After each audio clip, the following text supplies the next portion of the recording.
Hey everybody, what's it, Fox Gaming here. So today I wanted to show you a new PvP build. I've had a lot of requests for some armour regen builds for PvP, and I've been spending a bit of time getting the new Ridgeway's Pride chest, and I will tell you now that for an armour regen build, this thing is top tier. You do lose the damage from Intimidate, but what you make up for is massive amounts of armour regen to sort of compensate for that. So this build is designed to get in the team, do plenty of damage while staying alive through crazy amounts of damage to you whilst your team essentially clean up, and it is incredibly potent at doing that. I truly think that having one of these in your DZ team will make you a very powerful team and definitely a force to be reckoned with. So the way that you achieve or obtain this chest is by completing the summit. You need to get an exotic component from each of the 5 difficulty levels, so normal, hard, challenging, heroic and legendary. They just spawn from the chests on every floor that's last number is divisible by 3. So 13, 16, 19, 23, 26, 29, and the key will always be either on that floor or the 2 floors behind it. So for example, you could find a key anywhere on floors 1 to 3, but the chest will only ever be on floor 3 right before the elevator, as you get those every 3 levels as well. They're not guaranteed to drop, so you may need to farm some levels over and over, but once you get it, the 5 components from the 5 difficulties, you kill the hunters, open the chest at the end, and you'll get the project for getting this blueprint. The project is a little bit long-winded, but it's very easy to complete, so you shouldn't have any difficulty getting this chest once you've done the initial difficult bit, which is to get all 5 of the components and complete the summit. What it does is give you quite a few nice little plays actually. So basically it's a two-part talent, Bleeding Edge. So the first part, shooting enemies within 10 meters applies bleed to the target. Now this is fantastic because we can get our source of bleed just from firing a gun into them, and even if they have some Hasbro into their build, it doesn't really make a difference because you'll still obtain 100% bleed time, as the moment it runs out, if you're still firing into them, it just tops it straight back up without any gap. So it's really, really effective at stopping your enemies running away because of course bleed not only does damage, but it stops them from sprinting. The second part though is where it really shines. Repair 1 to 25% of your armour per second for every enemy that is bleeding within 10 meters. Now the repair strength is buffed based on how many enemies are bleeding. In the Dark Zone I've been able to hit the 4 and 5 a few times, and that's insane. You can't die, but more likely you'll be at the 1 to 3. You could potentially hit with 3 enemies bleeding around you, and it's very easy with the Stinger Hive by the way. 9% armour regen per second. So you definitely want to be running this on a high armour build, and as you can see I actually opted to go for 5 blues. The old armour regen build used to be 4 blues, so this is a little bit more tanky and does a little bit less damage, particularly without Intimidate, but we are utilising a couple of talents, namely Wicked, and of course Lady Death with the buffs we get from Firewall to make up for that. So what we're going to do here with this build is we've spec'd it into armour regen, because I wanted to have the 3% base that a lot of people go for before we even get the armour regen from the chest itself. Now, I'm not saying this is necessarily the best way to run this build, but from all the testing that I've done, I feel that I get the best damage, kills, and survive the longest with this exact combination. So this is the one that I've been testing this for about 24 hours on and off, and this is the build that I feel it will be best. 2-piece Golem gives us the 1% armour regen, but luckily even the 1-piece buffs this build as its status effects, and that obviously helps our bleed, so it's really nice that we're getting that. And the Anarchist Cookbook is actually a named Golem chest backpack anyway, that gives us the perfectly wicked talent. Now if you want to go real tanky, you could go something like Adrenaline Rush, or even use this System Corruption backpack, which gives you 30% multiplicative damage to any status affected enemies, and yes, that works independently of the set. You can just have that by itself and it still works. But overall I found I got the best damage from this because it lets me have critical hit chance, critical hit damage, armour, and the wicked talent, which gives me 18% weapon damage. The gloves, the second piece of Golem, are rolled in exactly the same way. We've gone up to 2% armour regen from the Murakami knees. Again, this isn't a wasted brand set, it's a 20% skill duration buffs both the Hive and the Decoy, and both are very good with this build. The Firewall shield could potentially be better here, particularly with 5 blues. But because shields take so much damage, I decided not to go for it. The Decoy just works really well because you can throw it in the middle of a fight and just sort of run around it and get all of your armour regen up whilst your Stinger applies bleed. The good news is that you get the armour regen from bleed regardless of who applies it. The bleed could be from any source. It even works if they are using backfire and apply bleed to themselves. You'll just get a little spike in armour regen for the few seconds that they're bleeding, which honestly you will notice the difference. As soon as you get to 3 it just becomes insane. The final piece of armour regen, so this is the 3rd and final percent, comes from the 1-piece Bellstone Armory, which is really easy to farm for. You get half of this from your season pass, including the blueprints, so you can craft it if you want, and again you want to roll this to crit chance damage and armour. The final piece is based on the weapon that you are using. Bear in mind this is within 10 meters, so I would suggest Sokolov or Badger Tough. Shotguns are definitely meta at the moment. A lot of people are running them. The 612 and the M870 I would say are best in slot. Badger Tough is also easier to get this with because it already rolls with blue, so you can just focus on the crit chance and crit damage. But I wanted to use Lady Death because it is still very strong, and it works very well with this build, as we can use the speed boost to get from kill to kill or to chicken dance faster whilst our armour regen gets us topped off. So I went with the Sokolov, again roll to crit chance and damage. Lady Death still gives us the multiplicative damage, but it has been nerfed down to 60%, although it doesn't say it there. I'm pretty sure that went through in the last update, but maybe it hasn't. But yeah, it's the speed boost that I really like with the armour regen build. And of course Firewall, because it gives us a lot of benefits, including a very nice armour kit for that close range combat. My critical hit chance and damage are at 60 cap and 141.8 damage. And then my armour regen, is nearly 50k, 47, and that's without even the bleed.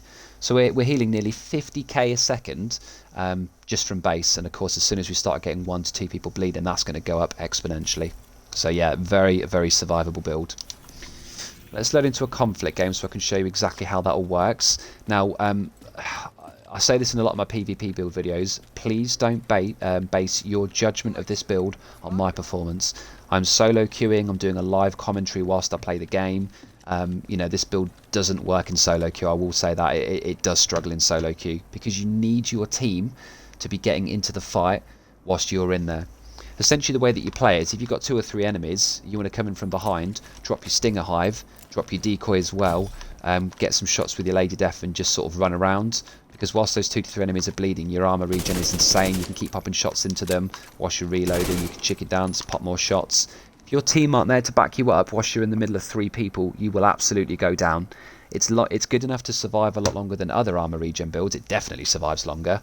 But ultimately you're going to die if you just keep running around enemies and your team aren't backing you up. So, you know, if that happens in this game, because I'm solo queuing, that doesn't mean that the build is bad, because it definitely isn't. It's a very good build. But it is 100% more a DZ build than a conflict build, because you can get the 4 and 5 stacks quite easily.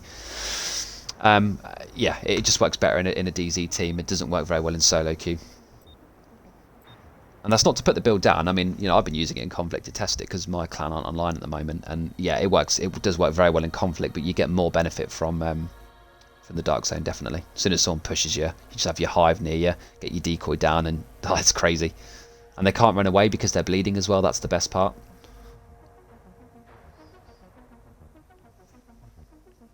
Alright then, hopefully we have a good game. Let's see how we do.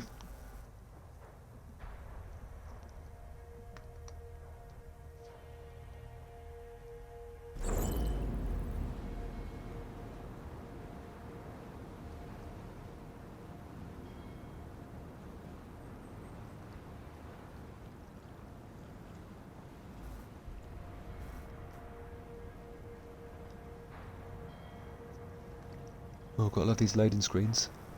So much going on here right now.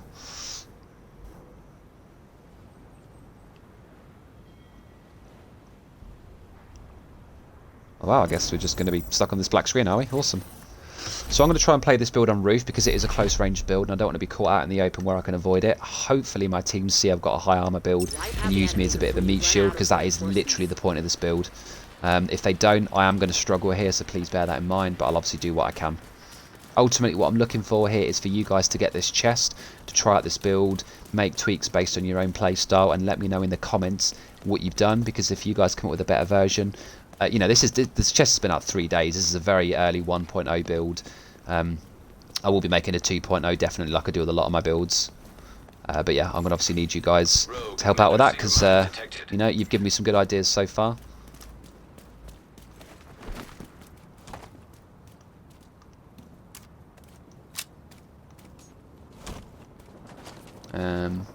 Okay, are they pushing?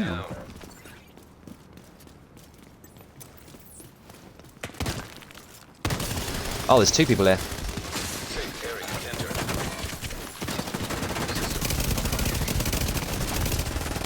Oh, the armour regen is so good. Look at it just flying up. It's just flying up.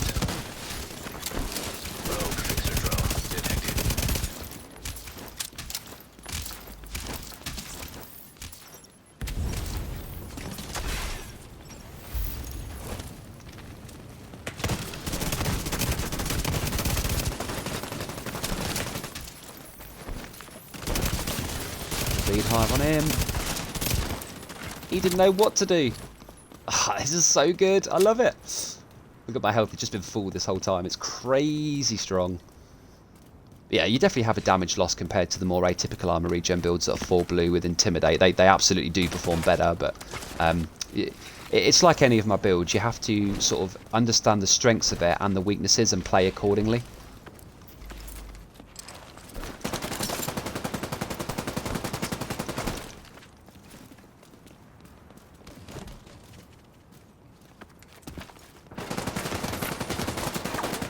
Oh no, that backfired a little bit.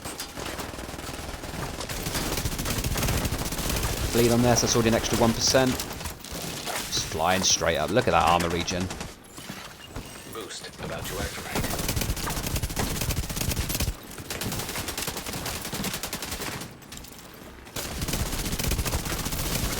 Boost online.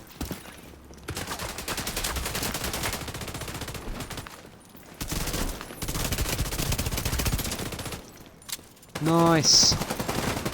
Allies are acquiring the boost. Allies have acquired the boost. Love it. I love it. Just not losing any health. These guys are getting messed up, to be fair.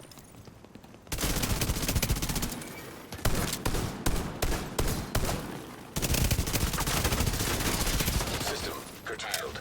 Not today, buddy. You're too strong for them. System restored. Rogue Mender Stop pushing me, stop pushing me. detected.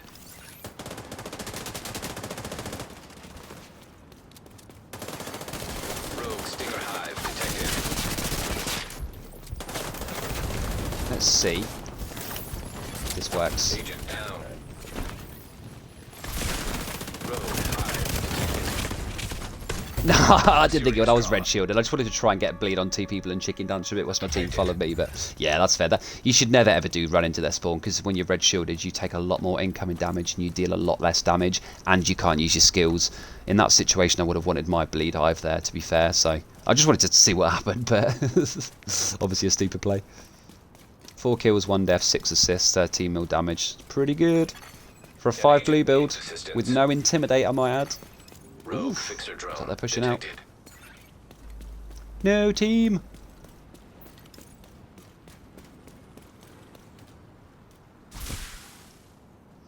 Just gonna hide here now. Got a lot of charges on my hive, so this will be pretty good if I can keep the fight there.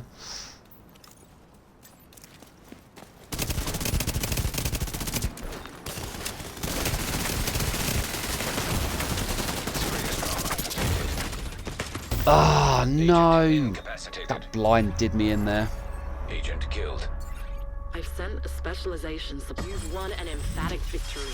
Never mind. Never mind. That was a silly play. Yeah, 1v1 capabilities are definitely low. You really do want to be getting the your team in the fight there. But you know, the whole point of this gameplay footage was to show you guys where it is good and where it is bad, and that's kind of why I made some of those more aggressive plays to showcase where it falls short.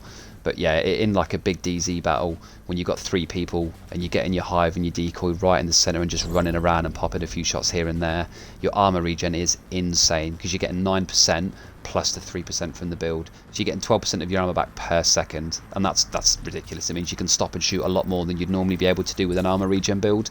And it's one of the few builds that if you're outnumbered, you can absolutely win a fight if you are a better player than me. I finished on 4 kills, 2 assists, and 4 kills, 2 deaths, and 6 assists, which I'm happy with. 15 million damage, which I'll take that. It's not the best, but it's still enough to be relevant to my team. Thank you very much if you did watch this video through to the end. I do appreciate the continued support of the channel.